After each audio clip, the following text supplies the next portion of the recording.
All right, last one is Roger Pitt from Debbie, and Roger's, and now for something completely different, I guess. This is not specifically a river health community engagement project, but boy, it's a ripper. Look, I might leave it there, I think. Oh, no, I have to tell one other little story about Roger. Earlier today when we were just catching up and making sure we had the map to get here and everything, I said to him, yeah, it should be a great night. The other two speakers are really good. And he said, oh, what a shame.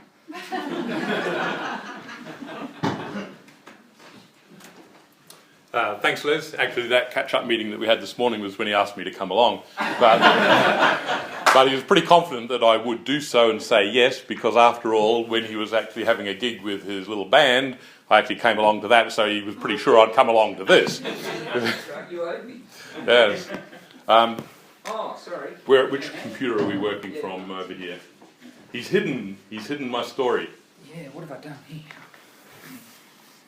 Down here, I think. Okay. Yeah. Yeah, that's good. Yeah, right. Okay, so the project that I'm going to talk to you about is actually not the important thing. The important thing is that I'm going to be able to offer you something to take away, some shared learnings as we have today. Learnings. When I went to university, we didn't have learnings. When I went to school, we never had learnings. But when I got to this age, I found that we had learnings. And it means things that we've learned that we can share with others. And some of them will be good things, and some of them will be bad things. Some of them will be so bad that you'll be encouraged to laugh. If you do laugh, that's okay, but we weren't laughing necessarily at the time. So our project was set up to engage with Victoria's trail bike riders. Now, I thought at this point we'll actually probably just put something up. Some of you are very familiar, some of you moderately familiar, some of you are having your first exposure to the concept of community engagement. So there's a stack of words that tell us that the really key thing is here that it occurs between government and citizens, and it allows citizens and government to participate mutually. Okay, that's really good. So we thought this is a good idea. We ought to do this with our trail bike project. And so before we got started, we thought, yep, that's exactly what we want to be doing. And so we thought that we'd actually, think about it a little bit more. We thought about the triggers for the engagement. Well, to do with trail bike riding on public land and state forests, the first trigger was community concern about noise. The next one was environmental impacts, but especially noise. Now, we had others as well. The third one on the list was noise, because we had people coming and telling us about all of the noise all of the time, and it was really getting pretty tough, and members of parliament and the local councils, etc., they were beside themselves about noise. But there was also a high degree of social antipathy, and I'll pause here for a moment.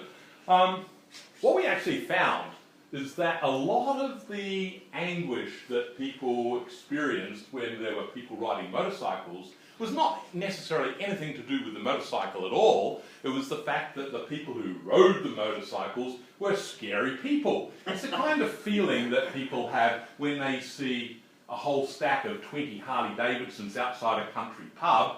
You actually carry on to the next town to get your pie. And so we had this sort of feeling, and especially with the fact that the trail bike riders got helmets on that cover their full face, and goggles, and they've got body armour and strange clothing and big boots, and they tend to be unshaven, and they're all male, and they swear and fart and things like that. Well, there was a high degree of social antipathy. So what it was, there was community fear about these people. It wasn't all about the noise. So we actually found that later on there was noise issues, and just to round it out, there were other factors, and they were noise. The interesting thing here is that people would come to us complaining about noise when they were really concerned about the social antipathy reason. They were causing us grief about the environmental impacts because they thought that was something that would ring a bell with DFC as it was then.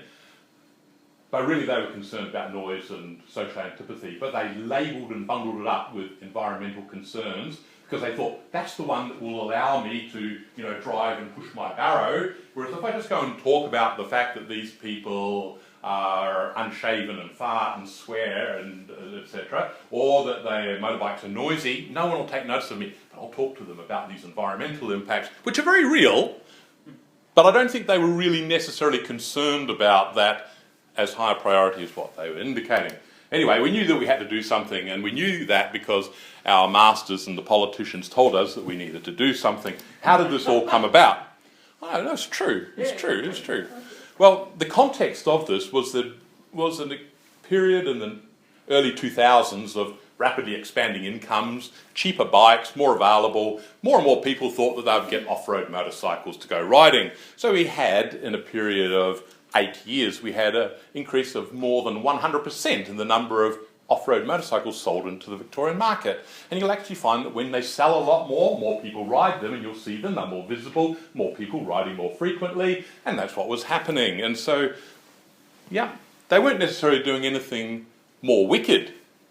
They weren't doing anything more dangerous, but there was just a lot more of them.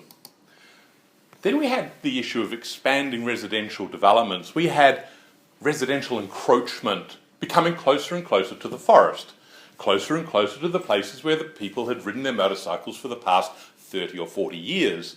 And so a lot more people are now coming into close contact with motorcycles. We also had a reduction in the formal and informal riding areas. These words could sort of be legal and illegal riding areas, but informal is legal but tolerated. It could be areas of vacant private land. It could be areas of land beside riverbanks, under the power line, road easements, things like that. We had a reduction of those areas of land from being available, and so with less land available, people were transferring their riding. They weren't giving it up, they were just choosing to ride in other places, which may be more aggravating. We actually also had a period during the 1990s and early 2000s of rapidly growing environmental expectations on the part of the community. We were becoming much more environmentally aware, and we were actually thinking on this higher plane. And as a result, trail bikes still operated down here, but we actually had higher expectations of environmental protection. We also had, and I'll just put the word in tree changes, that's not the issue here. We had more and more middle-class Volvo driving urban dwellers shifting to the countryside. Sorry. I should have asked before if anyone here drives a Volvo, but it isn't Volvos anymore because Volvos have morphed into V8 supercar race cars now, as you'll know if you watch Channel 10. So, but more people who were astute, politically aware, knew what was going on, started to live closer to the forest. They were shifting out away from the city to have peace, quiet and solitude. They'd go and have a look at the property on a Tuesday, they'd think about it on the Wednesday, on the Thursday they'd go to the bank and get their finance, on the Friday they'd sign the contract and they'd move on Saturday and all hell breaks loose. So the peace and quiet that they saw when they inspected the property was no longer available. As I mentioned before, greater political awareness. People knew where the strings were, how to pull them, how hard to pull them, and if you didn't get a response here, which other strings you could pull. People became much more aware of the political process and how you could work it to get what you wanted. All of these things meant that our masters said, you must sort out this problem. So I was the problem solver. I had never worked for government before. How did I get into this thing? Well, I could ride a motorbike. I had a background in outdoor leisure, recreation and outdoor education, things like that. And I wasn't too afraid because it's probably ignorance and I wasn't aware of what it was all going to be like. So I said, yes, that is just up my alley. So I'm going to share with you our first steps and our early mistakes. I don't think that this was the end of the mistakes, but early mistakes. Right, we found it very, very difficult to know how to identify the real stakeholders. Now, I know that Ange, she was really very fortunate. She's got a river that stays roughly in the one place and she could work out who lives close to the river and work it out who the people were who had an interest in this. And that's the case with rivers, that some of them deviate, but you can work out who's close to the river. For us, trail bike riders, they came from all unknown places. We didn't know who they were, where they came from, We didn't know their names or addresses. Vic Roads didn't know. Vic Roads didn't even know what kind of motorbike you had. They didn't know whether you had a motor scooter or a Harley Davidson or a cruiser or a trail bike or anything. Nobody knew. And if you go up and ask them, well, they go, meow, and they're gone. So we knew there were a lot out there, but we didn't know how many. You only saw the back of them. Yeah, we didn't know how many there were. We didn't know who they were, where they came from, or anything like that.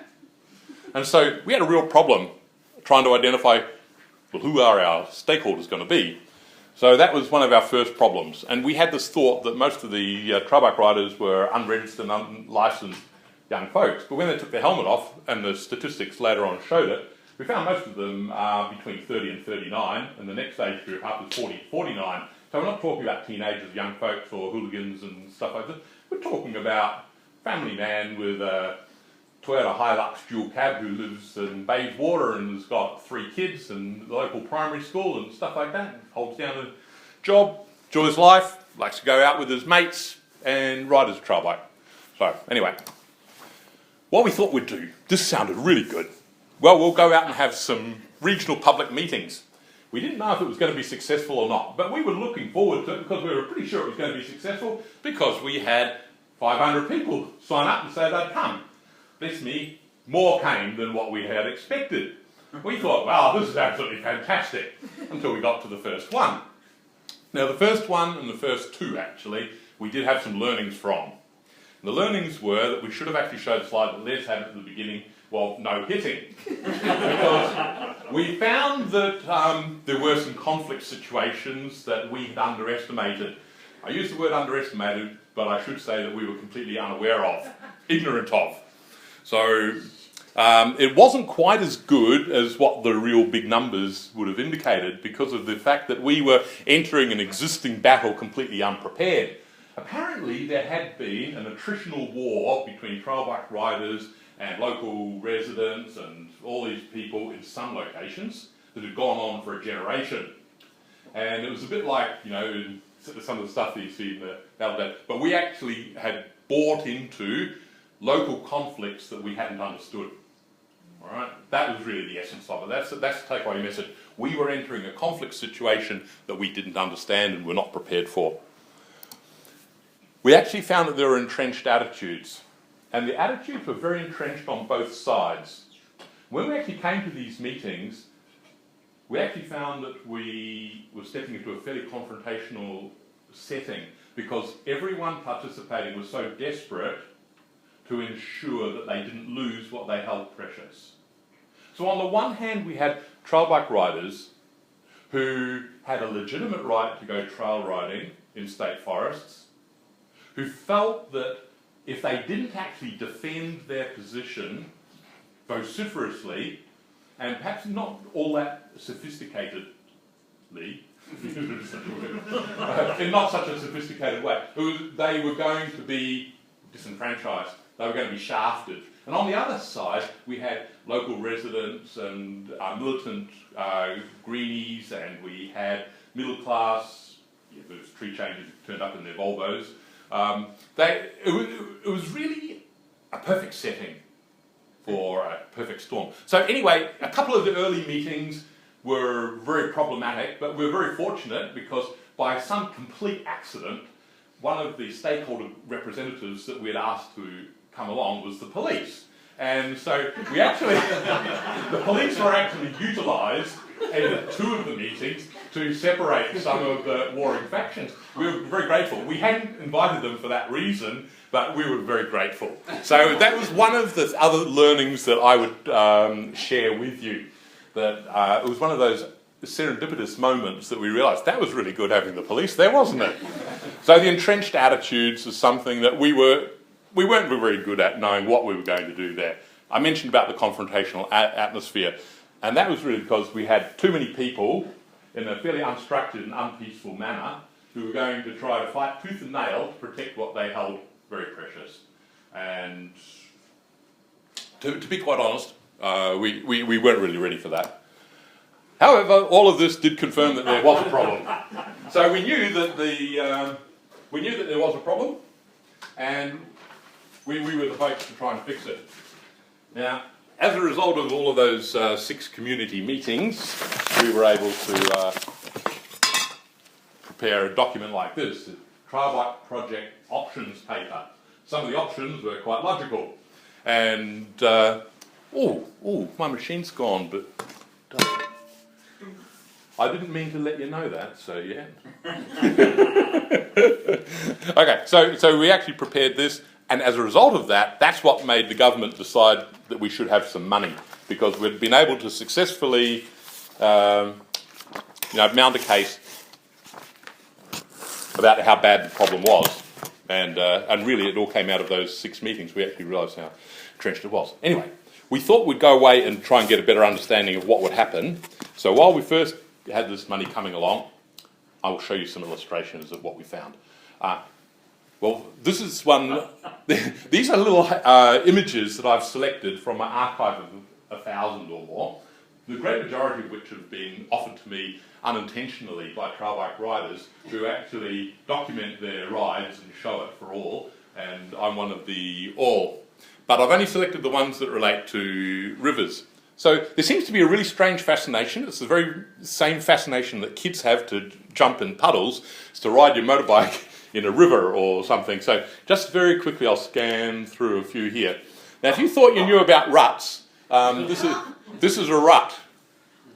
Okay, so you can see a very small stream here. It's probably about half a metre wide here, but you see a rut there that's nearly a metre deep. This is the kind of thing that you, with your love of rivers, riparian areas, things like that, will have an interest and a thought about.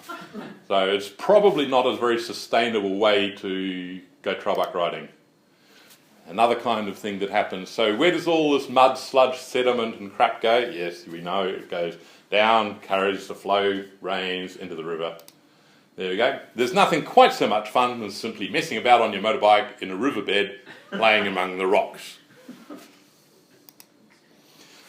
Now, some of the riders in popular places have actually gone to a lot of trouble to build themselves all manner of bridges. These are fairly advanced engineering projects, and materials have been brought in, and for working bees, quite a few community groups have working bees, get people organised, all go along, lend a hand, bring hammer and tools, etc. 10 a.m. to 1 p.m. down at the primary school or whatever. So these guys have built bridges, and this feat of engineering, however, was not adequate for this lad who turfed himself into the drink. But it shows just the relationship, the connection. Beautiful river area here, purpose-built bridge. Unfortunately, the motorbike ends up in the drink. So this chap here didn't need a bridge, and he's able to ride just straight down the bank where there is no track, but he's gone where no man has gone before, and in actual fact I think they have, and he's able to take his mighty beast across the river out the other side, and that's a very manly thing to do. But this one here, so if you go a little bit further north, you can travel at very high speed in these flatter areas where there's no rocks on the bottom, just flat mud, and it's just great. Now this other very environmentally, and actual fact, I'll tell you this is actually a perfectly legitimate river crossing. If you look across to the left-hand side of the screen, you'll actually see the track, the formed track that actually enters the river. So what we actually see here is someone having fun crossing the river, because they crossed it probably several times back and forth to prove that they could do it. But it is actually legal. It's actually fine. It's got a rock-armoured bottom. But it's a very popular thing, apparently, playing in the mud. Now, this one's got an interesting story. Early on in the project, we didn't have any images that showed images of trail bike riding. We needed some. We needed them quickly. We couldn't go out there and get them. So we actually sent communication out to all of the major importers and distributors of motorcycles for Australia and asked them, can you give us some photographs that show positive, legal, safe trail bike riding that will actually portray trail bike riding in a positive way that the community can accept, etc. And we want to actually have positive images that show riders what they can and should be doing. Oh, yeah, okay. So this one comes back from Husqvarna distributor. This exact photo is the one that they were using to try to be able to portray responsible, environmentally aware, low impact, legal trail bike riding. So I'm thinking that this is rather offensive to people who are involved with anything to do with the management of waterways of any kind. Okay. So, while we were actually doing all of those things, collecting the images, thinking about it, licking our wounds, reading our own options paper, etc., well, we got ready for round 2 of the engagement. We shifted a little bit. Remember, in the first place we were talking about community engagement. Now we thought we'd get a little bit more subtle and change the focus slightly. Because what we found when we went for community engagement, public meeting, anyone comes along, we were actually confronted with every kind of issue that the community would have or be able to think of when they wanted to beat government up, when they wanted to raise an issue with government. We so rarely, as government, went out to talk to people that even if they wanted to talk about foxes, they would come along to the trail bike meeting to talk about foxes because they knew that no one was going to come and talk to them about foxes.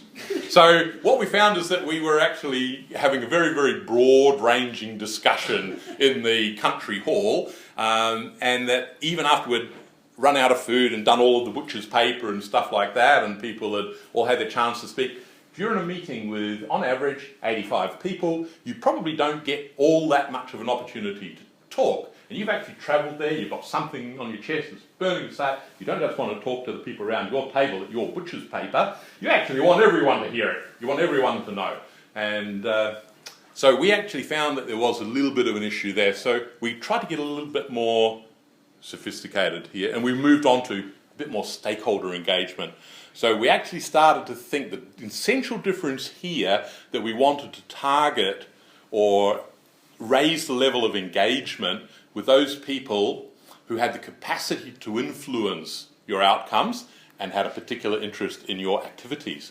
So where you were thinking about that. Now remember, we've actually given up completely on the traditional model of government engagement or stakeholder engagement, community engagement, consultation. We didn't do any of that at all because we already started off a little bit ahead of the game.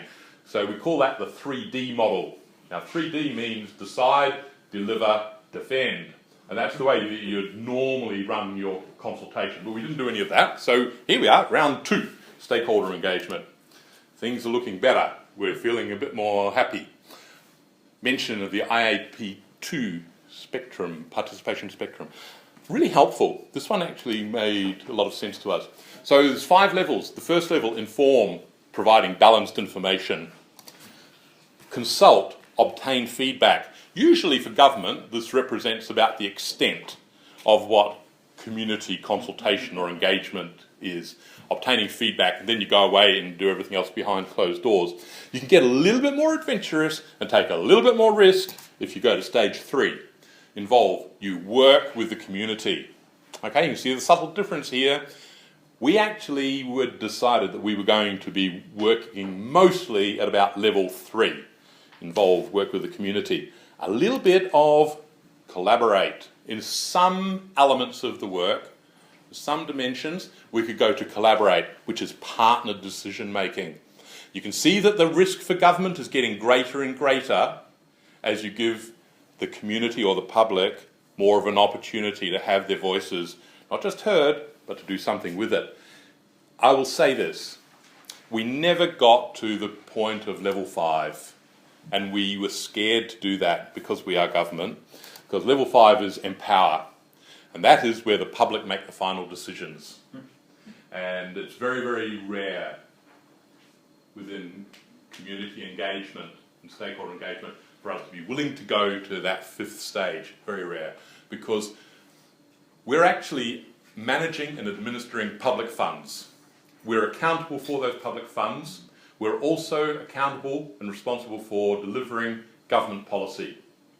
And while those elements are in place, it makes it very difficult for a government entity to abrogate responsibility and hand over the empowerment of all levels of decision making of exactly what should be done and how your taxpayer money should be spent to another external group without government having the final say. It's a very, very difficult thing that happens quite rarely, and not in our case.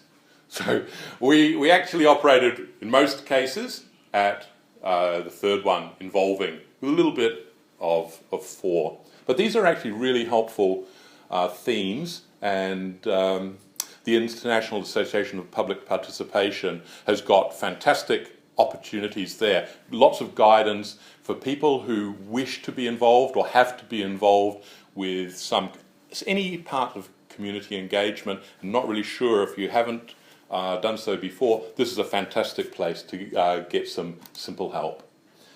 Okay. Now, I was having a little debate. Will we have 3 regional forums or fora? So I went a little bit cooler and went fora. So this is the stage 3, what we did. What we actually did here, we had the World Cafe. Look, I find it really hard to get away from the butcher's paper idea, and because I wasn't running the programs at the stage, and the people who come along, some of them get highly irritated whenever they go through any engagement or consultation process. There's always this damn butcher's paper and texter pens, and they hate it. And so I've really sworn that any that I do in the future, I'll never ever use butcher's paper again, because when I have to go to the butcher's paper, I also hate it, and I understand. Anyway, so what we were going to do now is we were going to have targeted representation with credible voices. So we actually were going to do that really strange thing. We were actually going to handpick who came. It was invitation only. Wow. Now this was a really big step, because it seems to fly in the face of transparency, openness, access for all. But what we were doing is we were actually wanting to get advice. We needed input. We needed direct, good quality proposals. And we didn't want bun fighting. We'd actually passed the bun fight stage. We actually now needed, at this part of our engagement, we actually needed to have some tangible outcomes. So that was why we went for invitation only. But did we invite just our little friends? No, we didn't. We got our sworn enemies. So we know from the other phases of our engagement that we had people who were extremely hostile to the department, to government, to the ideals of the project, to everything to do with anything that may restrict their trail bike riding. The only thing we could do is invite a representative sample of those people to ensure that we had credibility. We did it. We actually then did a really good thing by making sure we had independent facilitators, because it depersonalises the potential conflict situation. If I or one of my staff is there and trying to elicit responses, we are actually going to be seen as not a fair trader in this. So we had independent facilitators who did a very, very good job. And that was respected by the participants right across the board. Well, who were the participants? We had 5 categories and we aimed for 10 of each. So this was a bit of a challenge. Look at who we've got here. We wanted 10 representatives of the riders and the motorcycle industry. We got them. They had a real interest. They wanted to have more, but we had to say, so look, we only have 10 places for people from motorcycle groups, independent riders, clubs, motorcycle industry, and we got them okay. Other forest users. We got representatives of people like apiarists, Bushwalking Victoria, Australian Trail Horse Riders Association, whatever it is, the mountain bike riders, people who do gold fossicking, 4-wheel drive Victoria, people who go to the forest and are legitimate forest users who will have a thought and opinion, not just about trail bike riding, but the way in which we utilise our public land. We actually had a sample of 10 representatives of government and related agencies. So they would be people who are from shire councils, the police, our department, DEPI, or DSC as it was then, Parks Victoria, people who work for catchment management authorities. So it varied from one place to another, but they represented government and related agencies. Then we had local residents. The local residents they had a high level of investment in this process, because if they lived near the forest, they actually saw the forest as being an extension of their own private property in some cases, and it was, they'd always been going there, and it was just over the fence, it's theirs, and they They loved it because it was their back garden, so to speak. Here's the unusual one. We actually wanted to get 10 responsible, disinterested persons for each group. Now, I'm using the word disinterested in the correct term, meaning here, not uninterested. We're using disinterested. So people who are neutral, who don't have an opinion preformed, who don't come from any one fixed perspective. That was really hard to get people who were disinterested to be prepared to come to offer a voice of independent reason.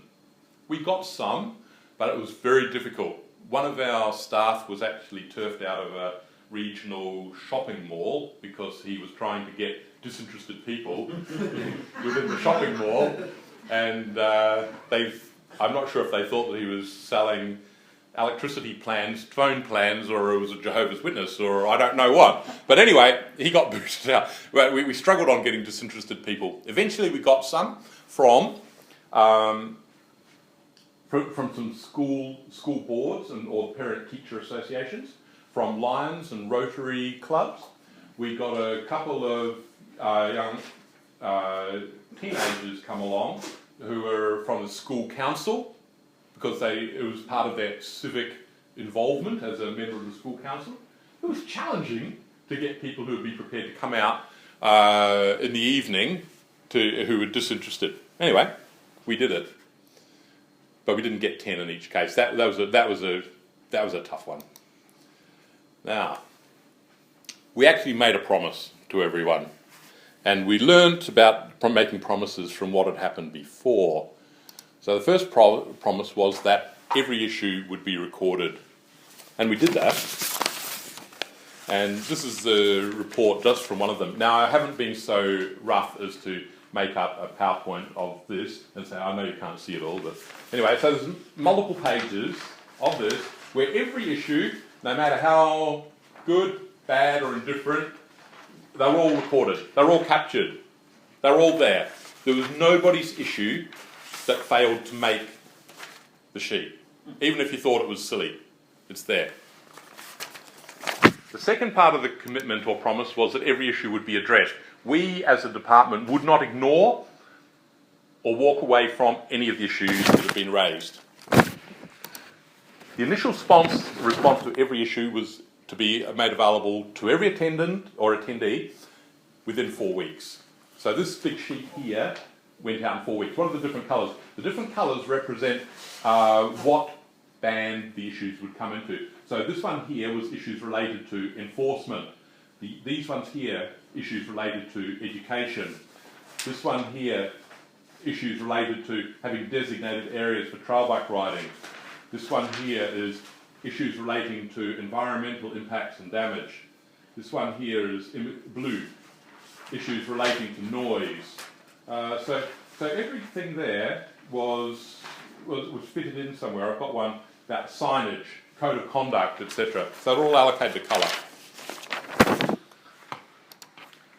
There'll be an explanation for all decisions. So the explanation comes in here. So we have text in here. We've actually allocated what can be done, whether it would be an issue that can be dealt with in the short term, medium term, long term, whether it would be just a local issue or whether it would be a statewide generic issue, and an initial departmental response. So people would know what was going to happen to the issue that they personally had raised. And some of them we had to say, it's not an issue that we can do anything about. We'll be straight up and honest. We had to prioritise the issues and how we could deal with them. We can't actually deal with, this was 108 issues. 108 issues. That was just one meeting. We had 3. But a lot of the issues were common. So we had altogether about 140 issues brought up. We had to prioritise what would happen. People would know, but we'd be straightforward on that. Timelines for action. And that was reassuring to people because we actually made a commitment. Now look, we didn't actually make all of the milestones that we set, that we aimed for. Didn't make them all. So it's not a perfect story. But we did actually provide ongoing progress and completion reports. So actually, as we did things, we actually would report back on what had been completed. When we did actually find that some of the things that we'd set out to do were undoable, either for financial reasons or because of other conflicting priorities or just lack of resources or the need to actually put funds to other directions. So there were things that we wanted to do that we were unable to do. We explained that. Okay, moving along. Here are some of the things now which came out of what we did, came out of the process. So one of them was to provide a network of trail bike visitor areas in areas and locations which were suitable for trail bike riding, where environmental impacts would be minimised, where we could take the trail riding activity to a place that was separated by distance from local residents, where the trail bike riding tracks would sustain the use. We actually built 12 trail bike visitor areas. So they had all-weather parking, toilets, shelter, picnic tables, facilities that you could go to see maps and information. Because lots of other recreational user groups who come to the forest and state parks, they expect to see these things. People who go bushwalking often expect to see things. If you go to the park, go to a state park, you'll expect to see some facilities. If you're a trail bike rider, why shouldn't you also have some?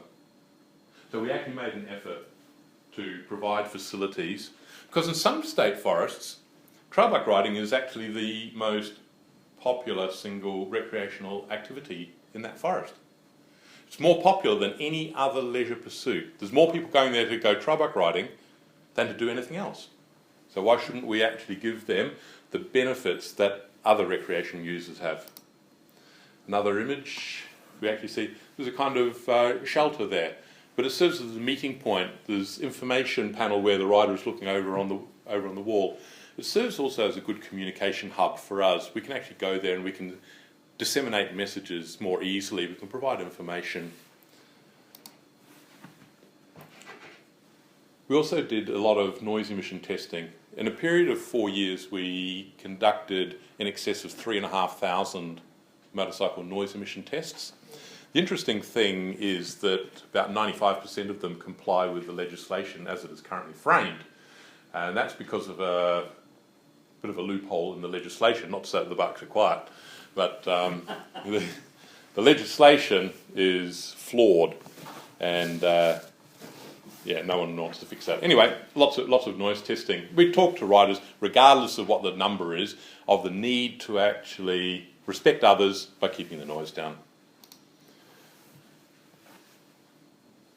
We'd go to trail bike riders' events.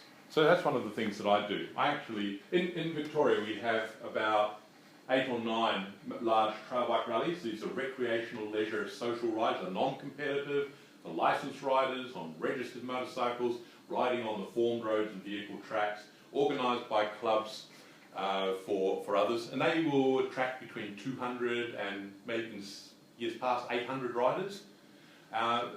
They work well because they ride to an agreed route. We know that it's able to be managed. We know how many are where, etc. And the riders have a great time socially, just being with a lot of others. It's exactly the same thing as what people do when they go for a fun run together, or one of the Greek big bike rides like around the bay in a day. It's exactly the same. No different whatsoever. And so we actually go there and have a presence where we can actually talk to the riders and we can actually communicate and engage with riders a whole lot better. We do that because I and a couple of other staff, we actually go there and ride with them as well. So we actually are on the bikes and we're riding as well. That brings us on to the compliance one. We actually run a compliance program. So compliance doesn't mean, compliance has got 2 elements. It's got what we call extension or education, and it's also got the enforcement side. So we believe in preemptive, preventative compliance. Preemptive and preventative compliance means that we actually will communicate with people, engage with people, raise awareness, give information, work with people to change attitudes and behaviours before offences are being committed. And that's always a much more profitable way to structure your engagement with people. And that's what the main thrust of our compliance program is. There are people who choose willfully to put themselves outside of that framework, and so our compliance staff write them out a docket or fee for service. So our project identity and the brand values and the shape of what we do, it's called Ride for Tomorrow, and that encapsulates everything that we are doing. We're aiming to bring trail bike riding onto a socially and environmentally sustainable footing. It means that we will be taking out of the recreation people who want to be willfully unwilling to, face up to their responsibilities, who are willfully going to damage the environment or couldn't care less. So some of those people will leave the recreation. Those who remain within it will have the opportunity to do so in a more secure knowledge that they'll have better information about what they can do, where they can ride, what their responsibilities are. They understand much more the importance of being licensed and registered, wearing protective gear that's going to save them when they bust open, crash in a log or something like that. So all of those messages come through Ride for Tomorrow. If we actually ride safely, if we ride in accordance with the law, if we ride low impact, we can continue to ride into the future. Here endeth the lesson. I